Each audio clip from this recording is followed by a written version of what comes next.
everyone. Welcome back to Emily Spins It. Today I have Lori and Katie from the Blushes with me today. Hi guys, how are you doing? Hi, Emily. We're Hi, good. Emily. It's good to be here Thanks so with much you. for coming. Yeah, I'm so excited to have you on. I came across some of your videos online and I just loved them, so I was really excited to reach out. So you Right. guys are from LA. You use like a Riot Girl sound, a lot of like Bikini Kill inspiration, Babes in Toyland, Courtney Mhm, Love, but you keep an aesthetic that's like almost hyper feminine. What made mhm. you or what inspired you to use this like dichotomy in your aesthetic? That's a really great question. I know for me, when we first started putting our look together as a band, the idea of taking like an ultra girly look was really important to me. I think we wanted to take back girlhood. I think we wanted to take really girly looks and be able to scream and rage in those looks, like particularly to be able to take a very stereotypical girly look or feminine or womanly look like the nun outfits, and be able to express anger and Hmm. intensity in those looks was something that I know was really important to me, and I think was really important to all of us to Yeah, be I mean able it to. leaves an Yeah. impact for sure when you see it. Yeah, I think to look really girly and feminine and to take up a lot of space in a very intense way while expressing anger, rage, and joy and Mhm. passion and intensity was really important to us.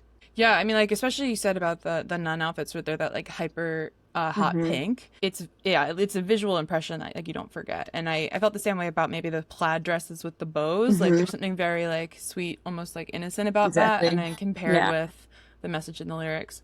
So did you Yeah. guys met in a theater camp? Is that right? Yeah, it was summer camp, but it was Okay. also an after school program for it was a children's theater, and that's where we all met. It was like summer 1997. We were so little, and we've known each other since then.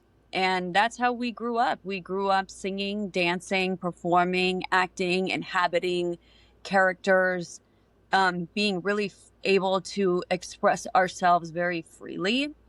And Hmm. also in this after school summer camp theater program, it was also a very diverse environment with everyone from all different places and all different orientations, even as a very young kids. Yeah. People were expressing their sexuality, expressing their not sexuality, but their orientation in a way that was very natural and very innocent. And we grew up with that. And I think that's really important to the way that we ultimately grew up and ended up expressing ourselves. We grew up in this very expressive, free Yeah. environment. That's really interesting. So we Mhm. you all have like a theater background. Have you all three of you worked together then pretty much consistently? Well, now too, but consistently since then. So it's been like Yeah. 30 years. Yeah. Yeah, I think we were so young at that time, and so we were literally taken on different paths as Mm-hmm. kids. Yeah. Our parents moved or whatever happened, went to different schools, and so it always really felt like fate that we were brought back together, Yeah. because being separated was never a choice. And in this weird way, coming back together was also never a choice. It happened like magic. And Yeah, just drawn we back. took, yeah, and we took different paths, but it just kind of, each path just led us right back to where it feels like we're supposed to be. Was there any like shows or musicals you really enjoyed putting on in theater camp? Oh my gosh. Definitely. Yeah.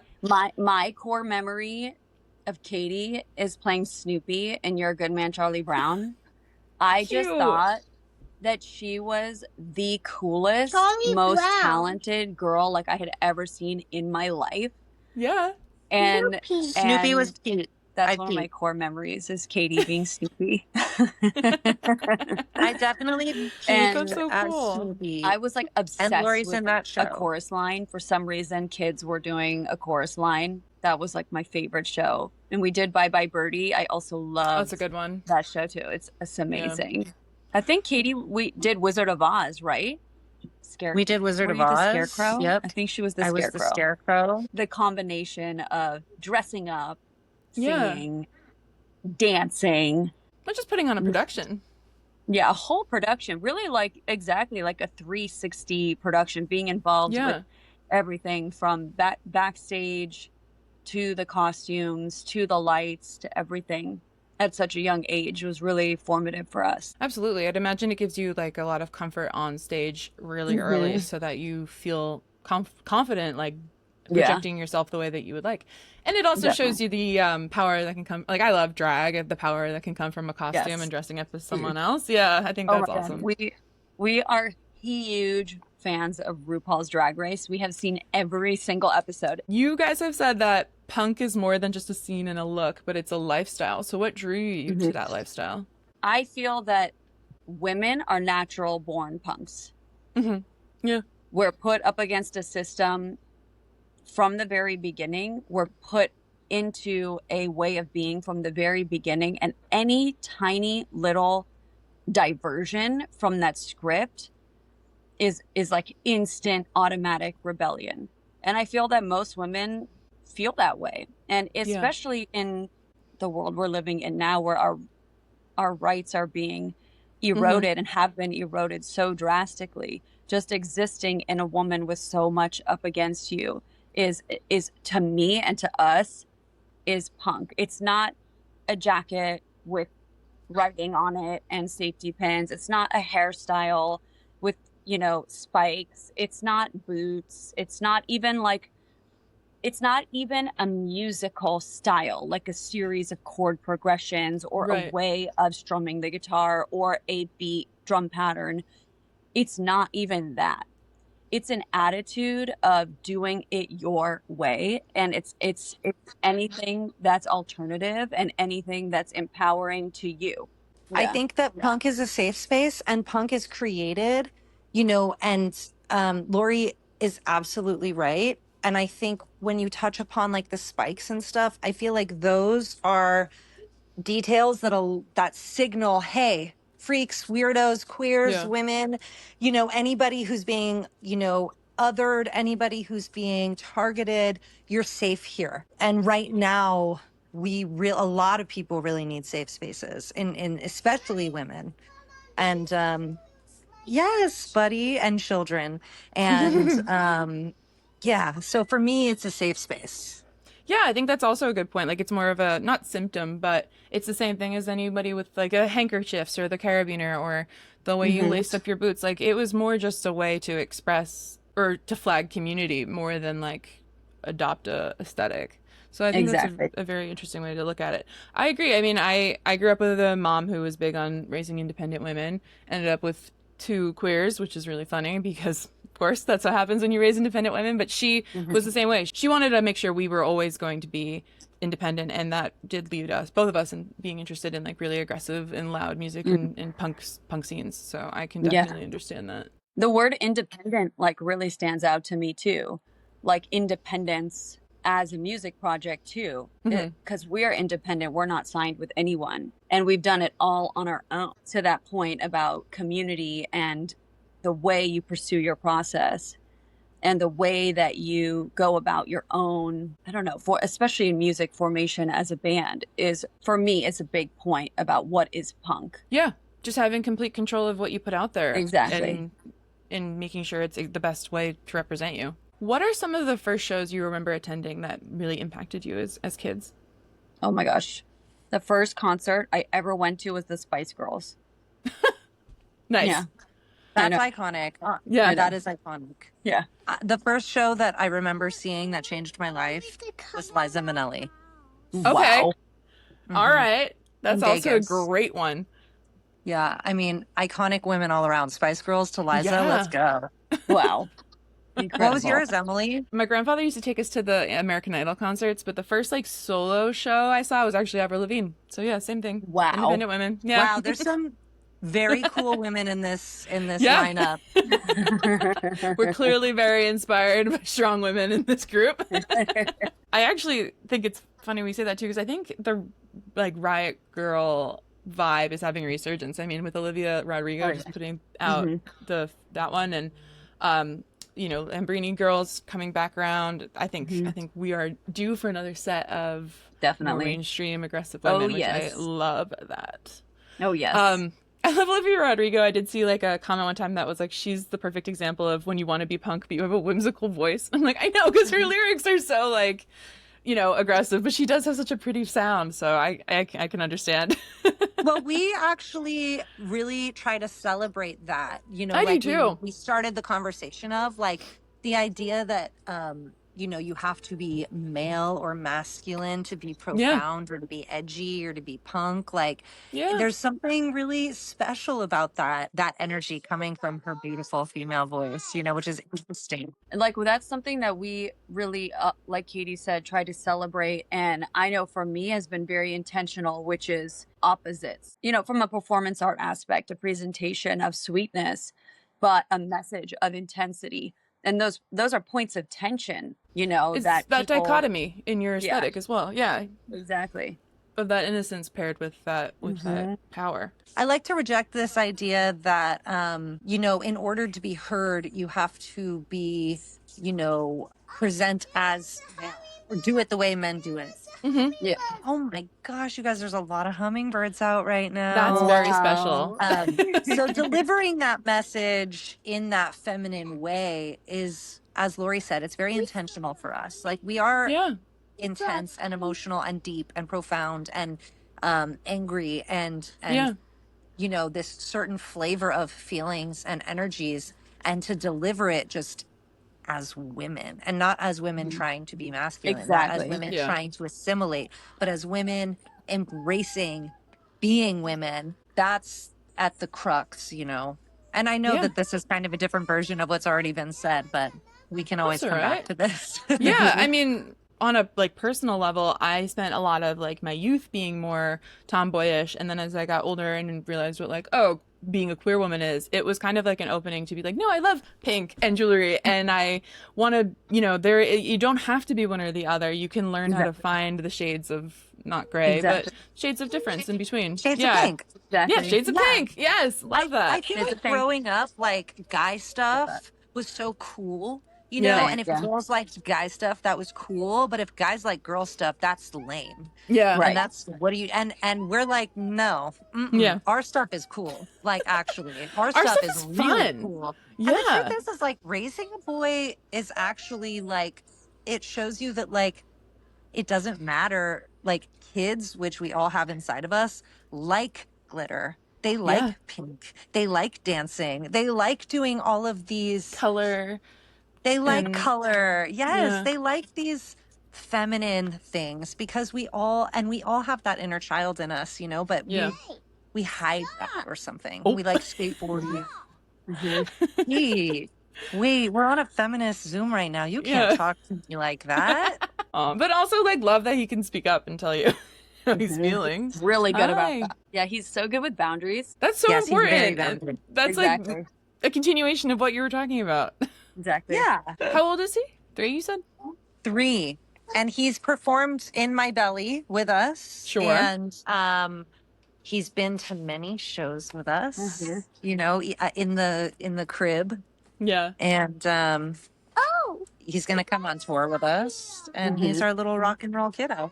Yeah, He's our Katie, blush baby. Katie played all the way up until she was 8 months pregnant. Jeez. Good for you. Standing on the drums, 8 months pregnant.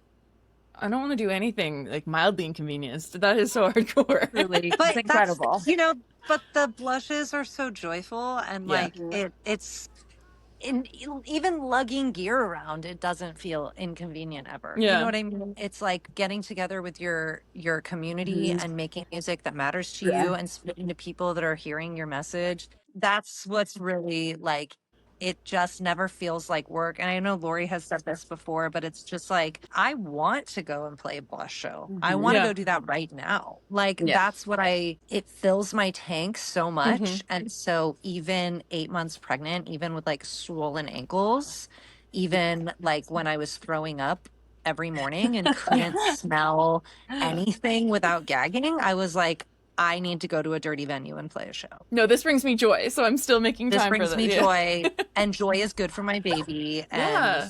music is good for my baby, and let's go. No, I'm Yeah. more like impressed by you. That's crazy. Good for you. No, it's crazy because I always kept a stool behind me because I knew I would want to sit down between songs and Yeah. stuff. What so that's a good point actually. You stand and play the drums. Oh, what have you always done that? Is that or like how did you learn to do that? How did you decide to do that? No, we all just kind of like adapted to what needed to happen to make this vision that we had work. And Okay. part of the vision was, a trio of women standing Hmm. together Okay. and Yeah. and in order to make and all singing together.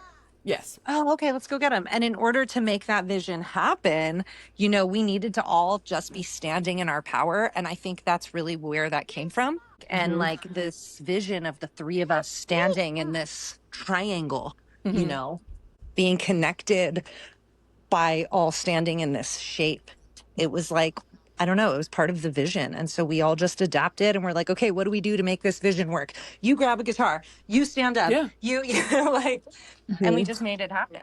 Oh, there's just Yeah. so many like choices that have been made in the way you guys present yourself that makes you such a standout, memorable group. I'll add to that too that none of us we were not experts in our instruments when we started the blushes. Okay. We were not. We learned so much about how to play our instruments.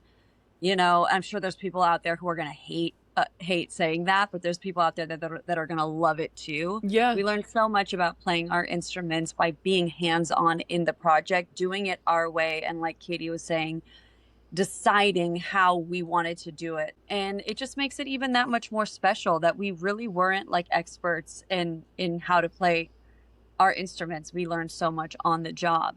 We No, it's did truly it. DIY. Yeah. That's I great. think we just really knew we had something to say and we were like, I'm not listening to him, you guys. I'm sorry. I think we knew we had something to say and we were like, we need to figure out how to say this and we're going to say it through loud instruments. Yeah. That's awesome.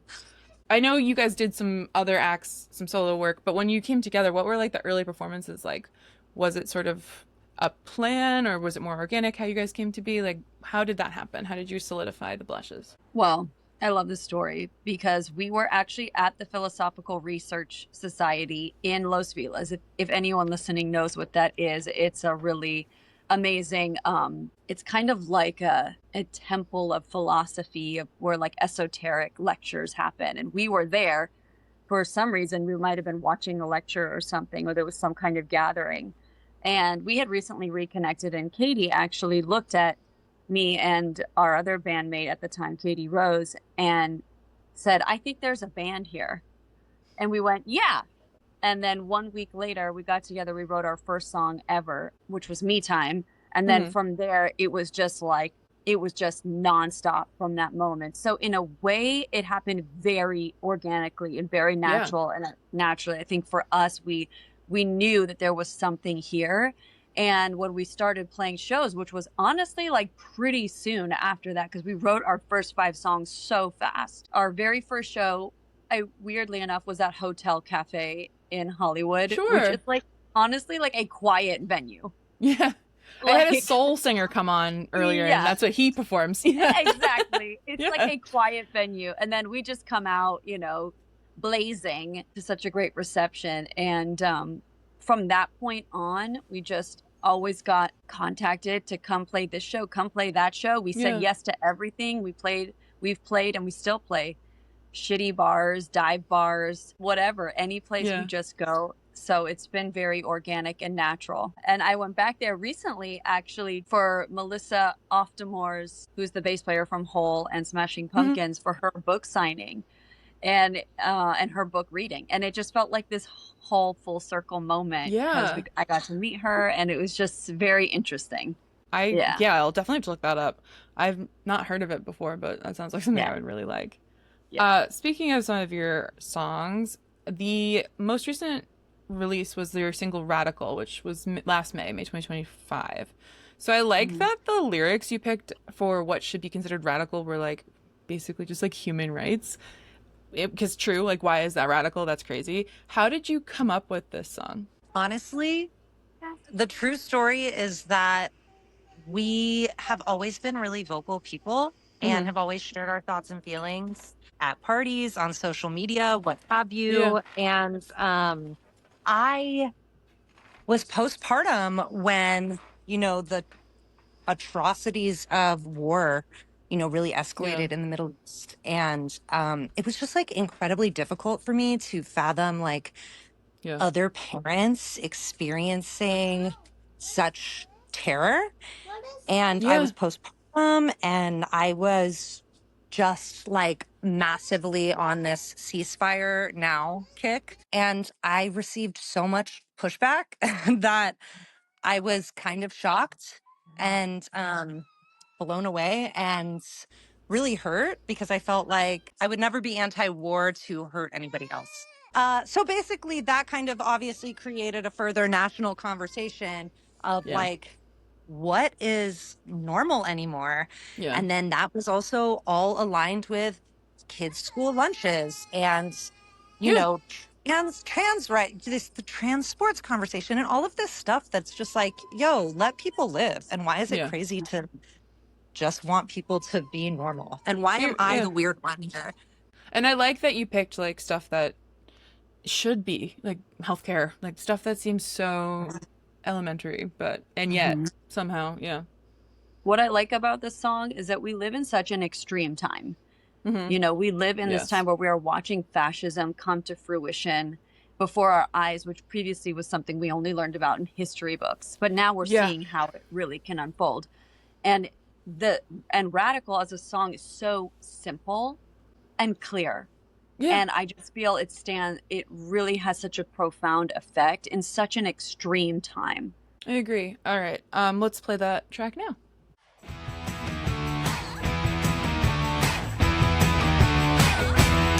I wanna go to the doctor when I'm down bad. I want a little house to cry in when I feel sad. I think it's cool that I had 2 moms and no dad. I guess I'm radical. I want paved streets, no potholes. I want clean water for every living soul. I wanna feel safe, gun control. I guess I'm radical. They say that we have dangerous ideas, like kids in school should get a decent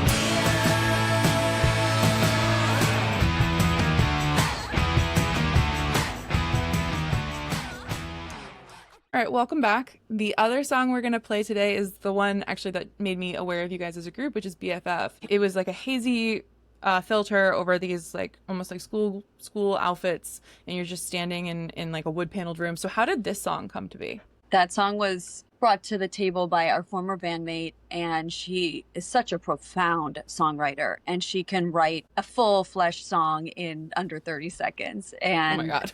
I know, she's amazing. And she brought that to the table, and we just fell in love with it immediately. And I think it's a song about falling in love with your girlfriends or falling in love with your best friends. It's a song that celebrates female friendships. Yep. And how important it is just to stay grounded in this world. And, it's really a song about focusing on the love you have for the people closest to you. In this case, it's about women, falling in love with Yeah. the women closest to you and loving everything about them, kind of like in the way that you might typically fall in love with like a romantic partner, but it's about Yeah. the friendship. Yeah. I liked that each girl had like in the story had like a different, you were talking about like the woman in fashion and how fun she is, or the person who their job makes them sleep late, but at the end they all come back to the same chorus, which is just that they fuck shit up, and like at Yeah. the end of the day they're all really special and they all get it done. And we grew up in a time where females were pitted against each other. Yes. Always.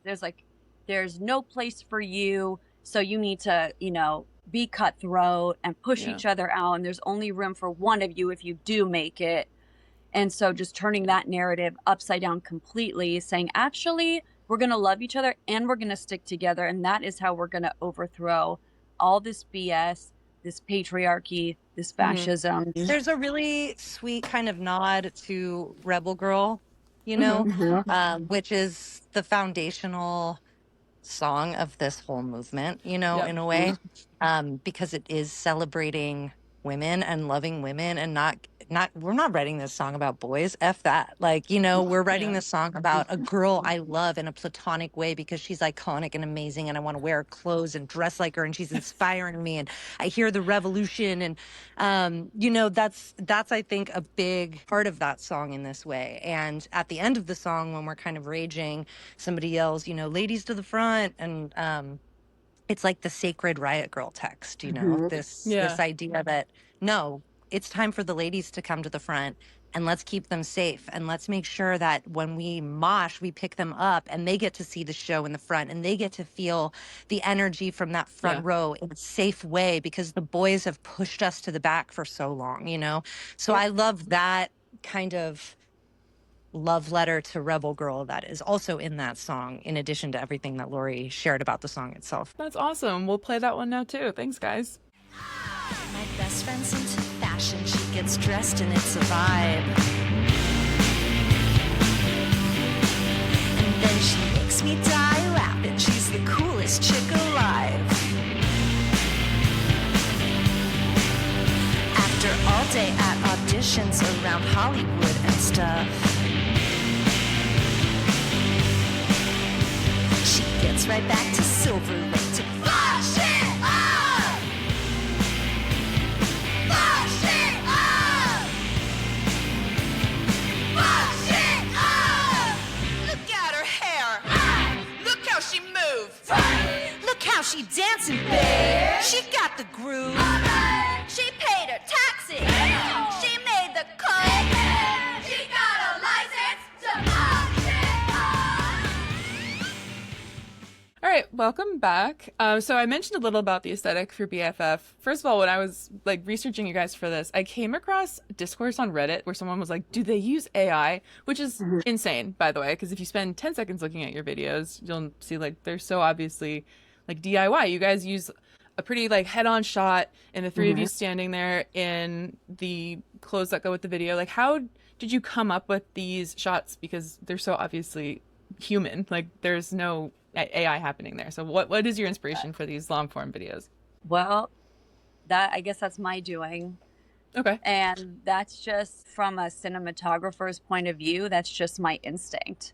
That's just my intuition is this is going to be really cool. And then second point is because we do try to keep everything very simple so that we can quickly execute things and quickly have them edited. That's part of our process. That's part of our DIY process. So what we've realized in the way that we've shot and edited the videos, which is very little editing, is that it helps create the cinematic universe of the blushes. It's becoming like a signature for us. It's also given us a really unique tone online with how our videos come across. And I'm very proud of that.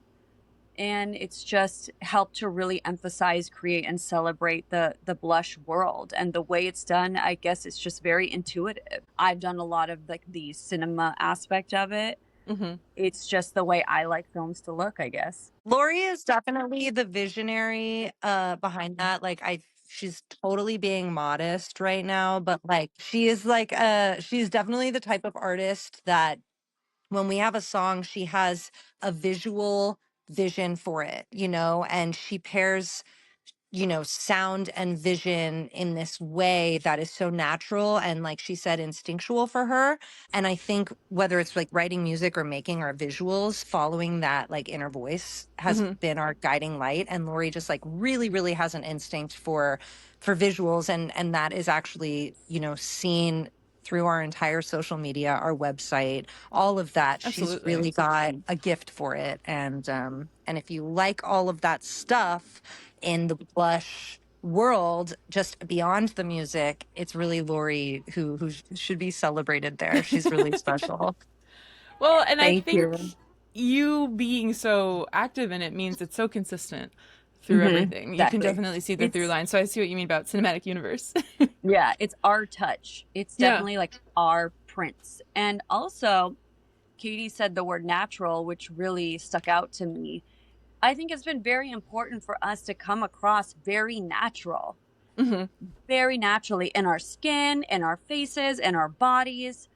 I mean, what's so ironic about what you mentioned about the Reddit thread and about being Yeah. AI, and we get that comment all the time on TikTok and Instagram, is this AI? This is AI, which is so wild because there is like zero editing to I know. our very little editing in the video for one thing, no Yeah. editing on our skin or faces, which pretty much everybody does. Yeah. You know, it's just so interesting because we've intentionally chosen to come across as naturally as possible with like very little photo editing and video editing. It's really a physical manifestation and representation of us trying to just be ourselves.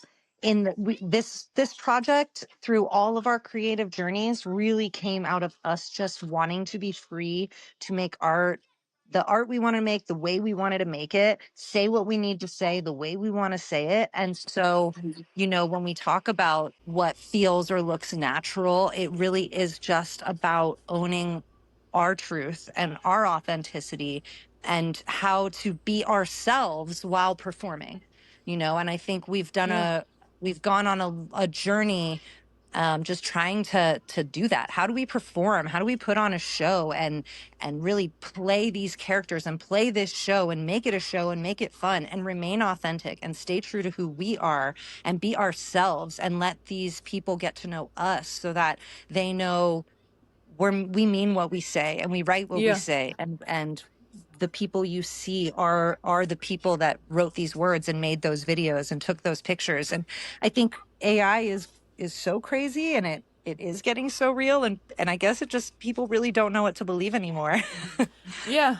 I can see that. I Yeah. mean, especially with a message as clear as yours. Yeah, you want it to be as authentic and as real as you can.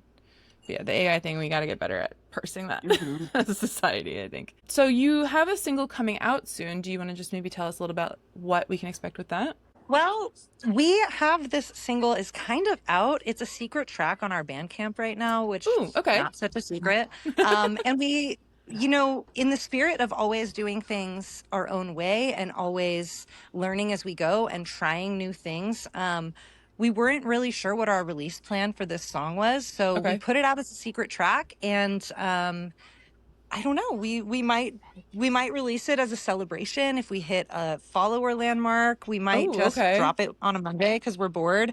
We're not really sure yet. It's a really special song. We're excited about it. Not every song we write as individuals, but every song we write for and as the Blushes, we love so much, and we want them all to have their own life and their own moment in the sun. Yeah. And so we're really excited about the song, and I think we're just trying to figure out how to give it the life that it deserves before we move on to the next one. I love that. What has been your most memorable onstage experience as the Blushes? I mean, you just talked about performing all the way through your pregnancy, but has there been any like really standout moments so far?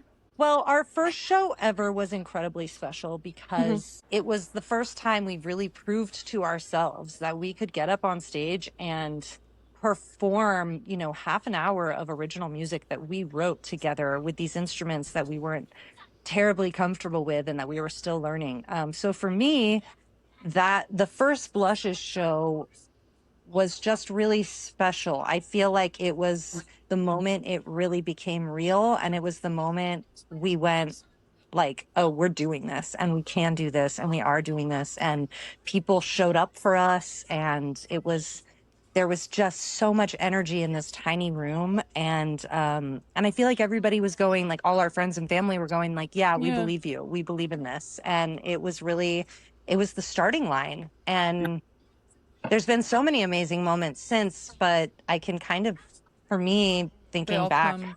that was pretty special. It sounds very cheesy, but I feel like every single show we play feels so special and memorable and just brings such an incredible amount of happiness and fulfillment and satisfaction. And I do always think about a few shows when I think of like favorite moments. Last year, 2025, we played Echo Park Rising, which we Yep. had played the previous year before. And for some reason, it was just such a great, wild night. And it really sticks out in my memory as such a memorable moment. This year, we played this festival that USC puts on called FemFest, and it was at the Echo. And that just felt like this was like a fest that like Chapel Roan played, that Muna played. And I think it just felt so magical. And for me, it really sticks out in my mind as a memorable moment and kind of like a little signpost along the road saying, okay, just, keep putting one foot in front of the other, just keep going, just keep going. And so those two shows really stick out in my memory. And of course, I totally agree with everything Katie said about our first show. It was the room was electric, and it really was validation and confirmation that we were on the right path. Absolutely. And those little like on the way milestones or whatever that help prove to you like, no, there is all this growth. It is working. It is going the way I needed to. So I can see that being really special to you too. Yeah. What methods have you guys used to really cultivate your fan base over the years? There's probably layers to this answer, and I'll let Lori dive into the social media aspect of it. But I think one of our core tenets is like, I want to use the word good really loosely because good to us, like write good songs and play good shows. And that has been our North Star. Like if we just keep writing songs that we believe in, that we think are good, that we think are cool, that we're excited about, and we just keep adding those to the show we are building, that we are making, that we are excited about, we believe like, of course, social media is important. Of course, reaching people digitally is massive and helpful and important. Of course, content is something that we meaningfully make and put out, but at the end of the day, the content is a vessel for the message, and we just want to keep writing songs we believe in and playing shows that we're proud of, and I think we know in our hearts that if we stick to that and we stay true to that we will find our fans and our fans will find us. I know that there's other elements to it, and Lori can speak on a lot of the specifics of social media and stuff, but at the core of this band, we want to be a band, and we want to be a band that's putting out good music and playing good shows, and we believe that's how we'll find our people. It's so much more convincing when you love it too. Yeah. I kind of feel like in the beginning, like we didn't do anything really except just do what we do. And we had no idea what would happen. I feel like we didn't really do anything to cultivate anything in the very beginning. We just wanted to do it for ourselves, and we had a feeling about it. And it really, like the social media aspect, it took years and years to figure out. It really wasn't until a year ago, frankly, that we figured out how we were going to do social media in our way. And it started to catch on. And that's when it really, over the last year of figuring out, okay, this is how we can reach our audience on like a much broader scale using social media. And even then, I feel like we have stuck to our tenets, which is, how do we do this our way? How do we do this with no money, no resources? How do we do this as simply as possible? How do we be as authentic to ourselves as possible? And that's been, our real big rule of thumb. Yeah, it ties back exactly to what Katie said about you guys are just really focused on being you, and it's going to draw in the people that it needs to draw in. I have a very firm rule with social media, which is that we never do trends. Okay. Never. No trends. We put our own footprint on there. Yeah, that's fun. I like that. We have two final questions we end every episode with before our little game. So the first one is, what advice do you have for artists trying to break through the noise? Man, I think we actually had a meeting recently with an industry professional who had said, like, there is so much music out there, right? So much noise. And they're right. There is so much noise. There is so much music. So like, I think it's super important that the music you're making or the art you're making, you have something to say. Like you need to have something to say. And there's a lot to say right now. There's a lot to speak about. It doesn't have to be political. It doesn't have to be intense, but it has to be authentic and honest. And like, perspective is so important, and 5 people can write a song about the same topic, but everybody's perspective is going to be unique, and your perspective is really important, and so you have to stay true to you. And if you write music that you believe in, that is authentic to you, and that it is your perspective and not anybody else's, then that's, you know, that's going to be unique, and that's the best way to be heard through so much noise. Yeah, really own your point of view and your message. I would say follow your intuition. I would say be necessary. Figure out what's necessary. And I would say don't give people what they want. Give people what they don't know they want yet. And also I would say it takes time. You really have to take the first step, and then take the next step, and then the next step, and you have to be willing to be uncomfortable at first and not really know what's going to happen at first. And you have to, and that takes years. So you have to be willing to do that. And fail big. You have to Fail be so very big. You have to be so willing to fail big and know that failing is a part of the process. It is inevitable. It is, you cannot go forward as an artist and not fail here and there along the lines. It's a part of getting better. It's a part of learning. I always say, like, I've learned more from every bad show I've ever played. I've learned more than I have when I play a good show, because you don't analyze the good shows. You're like, nice. When it's bad, you go, where did we go wrong? Why was that bad? You know, what happened? How can we do better? Yeah, I think fear of failure, fear of discomfort are massive, like, mental blocks for people. Yeah, on this topic, I want to say that Katie and I both did The Artist's Way separately. It's a book that by Julia Cameron that helps you get past creative blocks. And we had both done it separately in different groups before the Blushes ever started. I would really recommend that to any young artist who's trying to get to their authentic voice. And I would say that you do have to develop this relationship with perfectionism, where you're, as an artist in the process, where you're, on one hand, you're letting go of your perfectionism, and on one hand, you're listening very deeply to your intuition, which kind of sometimes feels like perfectionism.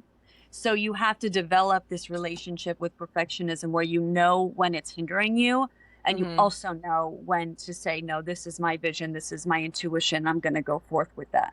Yeah, that was personally such a big block. Is like, I heard someone say, if it's worth doing poorly. And I was like, that's true. Like, if it's better to put something maybe not 100% out than something that not anything at all. Yeah.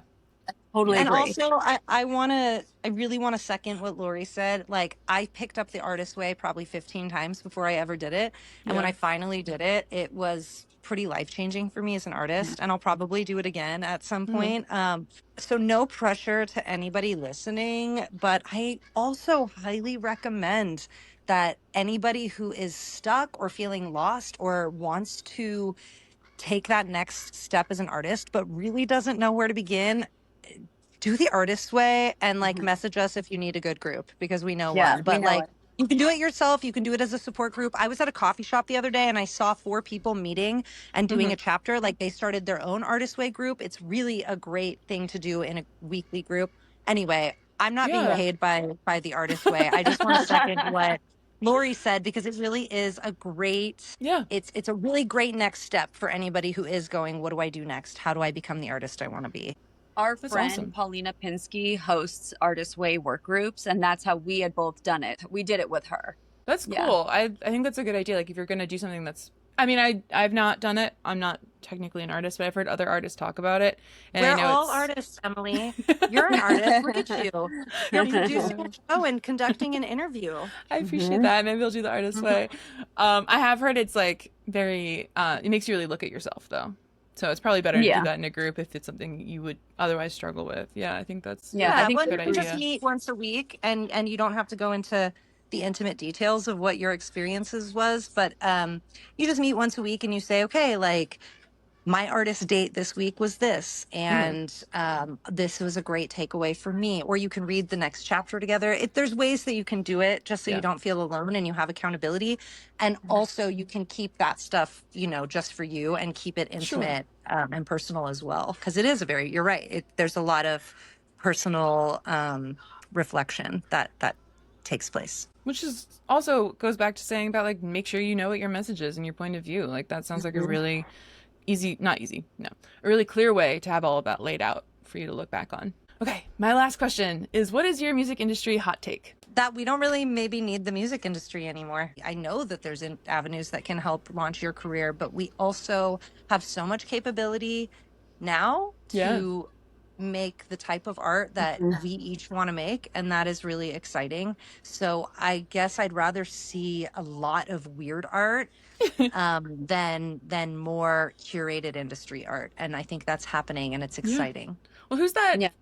A Quebec band, I think it was, or Montreal band that just got big with the polka dots and stuff. Like, they're weird. I love that. Is it Gigi Haha? Jelly Haha?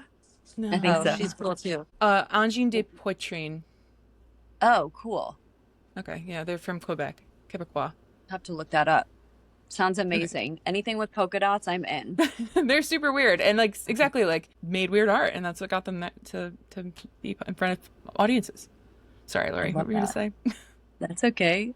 I would say to echo what Katie said, like, don't chase managers, don't chase agents, don't chase, no, just don't chase any of that. You don't need any of that. Just go out and pave your own way. My producer normally, her name's Heather. She is also a manager. That's like her primary thing. And she will be the first to tell you, don't come to me until you absolutely need one. Like, you should be doing it yourself as long as you possibly can. Yeah. Yeah. To that point, like, learn how I feel a lot of artists might struggle with this. I'm not sure, but do everything yourself. Learn how to do everything yourself. Wear multiple hats. Get your hands really dirty and really involved and learn how, and don't feel entitled that you should have someone doing it for you. If this is your art and this is your project and this is your process, it should be your hands all over everything. Your DNA inside and out, and you will make yourself more valuable the more you learn how to do everything. Front end, back end, front of the house, back of the house, behind the scenes, in front of the scenes, everything on your own. Absolutely. It makes you a better community member too, if someone needs help. Exactly. You'll develop your whole skill set. You'll be able to connect with people in your community. You'll be more valuable to, bigger people as they come across you later down the line. And you'll be better at your project and your work, and you'll feel more deeply connected when it's just your hands all over everything and you're doing the work. Don't expect anyone to come in and do the work and build your project for you. That's your job. Go do it. Thanks, guys. Those were new. I haven't had a lot of the time. It's fuck AI, which I agree, but I like when there's something different, a fun and a new hot take. Yeah. Okay. All right. We have one little. And also fuck AI. Oh yeah. Yeah. Exactly. I mean, that's like a given at this point. It's a given. Yeah. Fuck AI. Fuck eyes. Yeah. Yeah. Exactly. All the acronyms. Fuck them all. All right. We have a little game. So today's game is Knowledge Check 2000 slogans. If I felt it was obscure, I did put some of them have two just in case. But the first one is so easy a caveman could do it. Oh, Geico. Geico. Yes. Geico. From flat to fabulous instantly. And I don't know if this was a West Coast thing. I am from New Jersey. This was a very New Jersey thing. Oh, From is that the Wonder Bra? Not quite. Okay. I was thinking of like a Bump it up. like a just. Oh, is it a hair thing? Oh, bump it. Hairspray? Oh, bump it. Bump it? Yes, Bump it it. is. The bump it. This thing. Bump it. This thing. I did too. Yeah, I love bump it. Okay. The blanket that has sleeves. Oh, Snuggie. Snuggie. And I just love this. Like family I always at wanted camping. one. Backwards robe. Sour sweet gone. Oh, Sour Patch Kids? Sour Patch Kids. Yes. Ooh. I've fallen and I can't get up. Life Alert or whatever. Life Alert. Yes, which they have since changed their ads to be horrifying because it was too silly. Life Alert is horrifying. It's amazing, but I'm scared. Yeah. It's a little surveillance-y. But put some music in your mouth. It's going Pop rocks. No, 2 minutes of music for 2 minutes of continuous brushing. Oh, is it like a This might be a little musical bit. toothbrush? Yeah, tooth tunes. Tooth tunes. What was See, I never that? had that. That makes sense. I like What is something about the way it had like I guess like a mini speaker that would vibrate against your teeth and you would hear it in your head. That's Whoa. so Yeah. weird. I like it.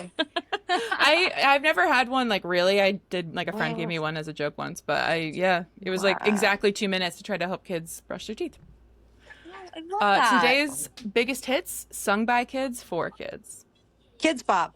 Kids Bop, Kids, which is Kids still Bop. around. But you know, Kids Bop is like a criminal act. It's like a whole thing. You got to Google it. No, I did not know that. No. Kids. Oh, no. I'm thinking of Cars for Kids. My Yeah. bad. Oh, okay. My I was bad. gonna say because my roommate and My I went bad. over Cars No, for no, Kids no. while we were doing Google this. Cars for Kids. Yes. Google Cars for Kids. Kids Bop is fine. The snack that smiles back.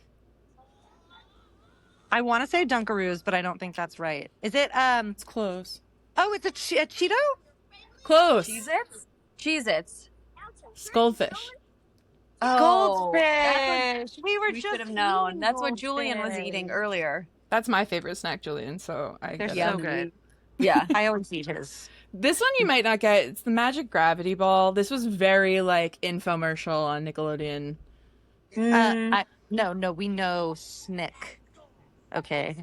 Oh, It's yeah. here. It's wild. It's sweeping the nation. It's Guess it spins webs and keeps on winning. It's here. It's wild. Is it Global Is it- Guts? Skip it or whatever. it's called Skip it? Fushigi. It was like this Oh, okay. ball. Yeah, that one was kind of a Jiggy. yeah. That sounds really cool. I'm Team Jealousy.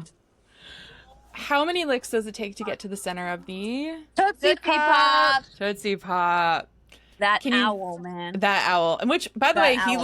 he looks great now. I remember him He being a bit also- more Yeah. faded. He's aged really well. Great. Yeah, man. exactly. Yeah, There's he also aged that well. song, It's not fair. like, how many licks does it take till you get to the center of the... They've Different changed it. song. Yes. Yeah. Can you hear me Also now? Y2K. Very white. Very Oh, Y2K. Verizon. Verizon. Oh, yeah. And then berries and cream. Which Oh, it's like Yoplait. no, it's unexplainably juicy. Kool-Aid? No. Like a juice box thing? Oh, Gushers? Gushers. Close to Gushers. Oh, it's the Jewel one. Like, it's like Jewel. It's a starburst. Starburst. And that was it. You guys did Gushers pretty well. are really good. Gushers are really good. I had a tough time finding a slogan for that one that wasn't like Gushers. So, Right. Yeah. but do you remember the ads that where they were the giant talk about AI, the giant heads that were fruit, which is now like an Yeah. AI thing? Yeah. Well, guys, that was it for my questions, but I know you have a tour coming up, so do you want to maybe tell us a little bit about the dates before we go? We're playing a lot of shows in the Southern California area, August and September, August especially. Okay. We're playing pretty much like all over Southern California. We'll be in Los Angeles, we'll be in the Valley, we'll be near Joshua Tree, and some other places that we haven't announced yet, but stay Okay. tuned. Yeah. Well, and where if should you're we in follow our- you to find out? I when think you announce them? Instagram is great. We're on TikTok. You can sign up for our email list too. We send out emails with updates, but you- Instagram's probably the best. And it's the Blushes Band on Instagram. Is it that on TikTok Yeah. as well? I think on TikTok it's just the blushes, but Okay. I'll put them in Yeah. the captions. awesome. Thank you. Yeah, no problem. Thank you so Thank much you, for talking to us Emily. today, Emily. Yeah, thanks Yeah, for that was coming really on. It was fun so with great to you. meet you guys. Thank you guys, and thank you everyone for listening. 'Cause hot girls always win. Thanks for listening to Emily Spins It, presented by the Indie Music Network and Not Dead Yet Media. This episode was produced by Heather de Armas and edited by me, Emily Mills. Our intro and outro music is Hot Girls Always Win by Really Blonde. If you've enjoyed the episode, please support the podcast by sharing, subscribing, and leaving a review.